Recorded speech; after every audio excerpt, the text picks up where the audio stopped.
ಬರೀ. Good afternoon boss. Very good afternoon. ಹೇಗಿದ್ದೀರಾ ಬೆಳ್ಳಿ? Very good afternoon. ಸುರೇಖ ತುಂಬ ದಿವಸ ಆಯ್ತು ನೋಡಿ. How are you? Fine sir. Very good. Yes. ಸ್ವಲ್ಪ ನೀರಜ್ಗೆ ಆಗತ್ತೆ ನೀರು. ತಗೋ ತಗೋ 3 ಬಾಟ್ಲ್ ಇದಾವೆ ತಗೋ. ಎಸ್ ನೀರು ಕುಡಿ. ಓಕೆ. ಅಲ್ಲ ಇದು ಬೆಣ್ಣೆ ಒಂದು ಕ್ವಶನ್ ಕೇಳೋಣ ನಿಮಗೆ.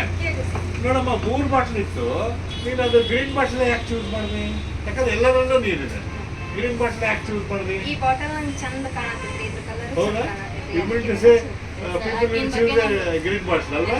ಓಕೆ. ಈಗ ನೋಡು, ನಾನು ನಿಮ್ಮಿಬ್ಬರಿಗೂ ಒಂದು ಎಕ್ಸಾಂಪಲ್ ಹೇಳ್ತೀನಿ. ಈಗ ಗ್ರೀನ್ ಬಾಟ್ಲ್ ಅಂದ್ರೆ ನಿಂಗೆ ಇಷ್ಟ ಅಲ್ವಾ? ಓಕೆ. ನಾನು ಈ ನೀರನ್ನ ಪೂರಾ ಖಾಲಿ ಮಾಡ್ತೀನಿ. ಓಕೆ. ಇವಾಗ ಕೇಳೋಣ ಸುರೇಖ ಬೆಣ್ಣಿಗೆ. ಓಕೆ. ನಿಮಗೆ ಇವಾಗ ಯಾವ ಬಾಟ್ಲ್ ಬೇಕಮ್ಮ? ಆಲ್ವೇಸ್ ತುಂಬಿದ್ದ ಚೂಸ್ ಮಾಡ್ತೀನಿ. ಹೌದಾ? ಅದಕ್ಕೆ ಅದರಲ್ಲಿ ಮತ್ತೆ ನಿನಗೆ ಗ್ರೀನ್ ಬಾಟ್ಲ್ ಅಂತ ಹೇಳಿದ್ರಲ್ಲ ಸುರೇಖ? ಹೌದಲ್ಲ? ಗ್ರೀನ್ ಬಾಟ್ಲ್ ಫೇವ್ರೇಟ್ ಅವಳಿಗೆ. ಆದ್ರೆ ನೀರ್ ಇದ್ರಾಗ ತುಂಬಿದೈತಲ್ರಿ ಸರ್, ನಂಗೆ ಈಗ ಅವಶ್ಯಕತೆ ನೀರು ತುಂಬಿದೆ. ಓ ಮೈ ಗಾಡ್. ಓಕೆ. ಅವಶ್ಯಕತೆ ನೀರೈತಿ. ಓಕೆ. ಬಾಟ್ಲ್ ಇಷ್ಟ ಇದ್ರು ಒಳಗ ನೀರಿಗೆ ಇಂಪಾರ್ಟೆನ್ಸ್ ಕೊಡಬೇಕು ಫ್ರೆಂಡ್ಸ್.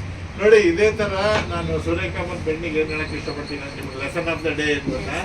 ನಾವು ಎಂಟಿ ಬಾಟಲ್ ಇದ್ರೆ ವ್ಯಾಲ್ಯೂ ಇಲ್ಲ. ಬೆಣ್ಣಿ ಏನ್ ಮಾಡೋದು ಹೇಳ್ತಾ ಗೊತ್ತಾ? ಎಂಟಿ ಬಾಟಲ್ ಇದ್ರೆ ನಮಗೆ ವ್ಯಾಲ್ಯೂ ಇಲ್ಲ.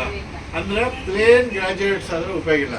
ಈ ಸ್ಪರ್ಧಾತ್ಮಕ ಯುಗದಲ್ಲಿ ನಾವು ಬರೀ ಡಿಗ್ರಿ ಮಾಡಿದ್ರೆ ಉಪಯೋಗ ಇಲ್ಲ. ಅದಕ್ಕೆ ಏನು ಮಾಡಬೇಕು? ತುಂಬಿದ ಬಾಟ್ಲ್ ಆಗ್ಬೇಕಂದ್ರೆ ಗ್ರಾಜುಯೇಷನ್ ಜೊತೆಗೆ ಲಾಜಿಕ್ ಕಂಪ್ಯೂಟರ್ ಸೆಂಟರ್ ಧಾರವಾಡದಲ್ಲಿ ಟ್ಯಾಲಿ, SAP, ಅಡ್ವಾನ್ಸ್ಡ್ ಸ್ಕಿಲ್ಸ್ ಎಲ್ಲ ಕಲ್ತ್ಕೊಳ್ಳಿ.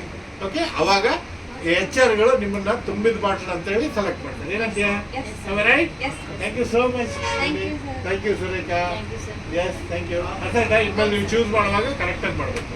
Choose and clarity is very important ಅಂತ ಹೇಳ್ತಾ ಈ ಒಂದು 2 ನಿಮಿಷದ ಹೆಲ್ತ್ ಕಿಟ್ ಅನ್ನು ಥ್ಯಾಂಕ್ ಯು.